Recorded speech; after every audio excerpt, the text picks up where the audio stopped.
मस्जिद सां गॾु नमाज़ी लुढ़नि था। मस्जिद सां गॾु नमाज़ी लुढ़नि था। मंदिरनि सां गॾु पूॼारी लुढ़नि था। इमाम बारगाहुनि सां गॾु अज़ादार लुढ़नि था। दरगाहुनि सां गॾु मजावर लुढ़नि था। दर्सगाहुनि सां गॾु आखूंद लुढ़नि था। इस्पतालुनि सां गॾु मसीहा लुढ़नि था। पोढ़नि सां गॾु ॿार लुढ़नि था। नियाणियुनि सां गॾु जवान लुढ़नि था। धणियुनि सां गॾु धनार लुढ़नि था। मींहं सां गॾु मींहार लुढ़नि था। माण्हुनि सां गॾु माल लुढ़नि था।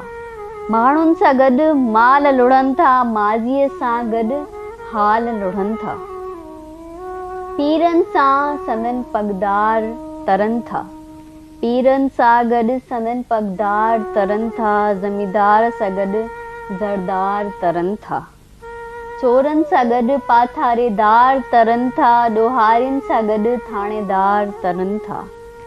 व्याजखोरनि सां गॾु वापार तरनि था। शाहूकारनि सां गॾु भोतार तरनि था।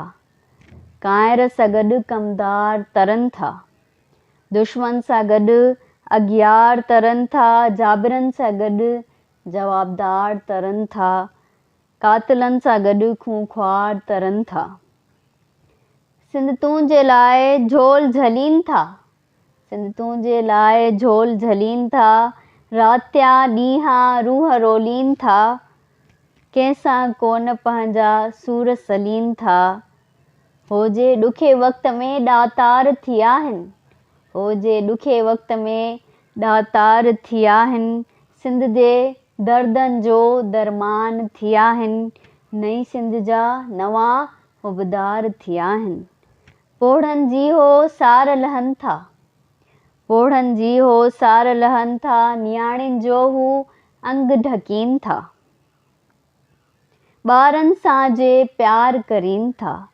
इश्क जो इक़रार करीनि था। पोढ़नि जी हो सार लहनि था। नियाणियुनि जो हू अंग ढकीनि था। ॿारनि सां जे प्यार करीनि था। इश्क जो इक़रार करीनि था।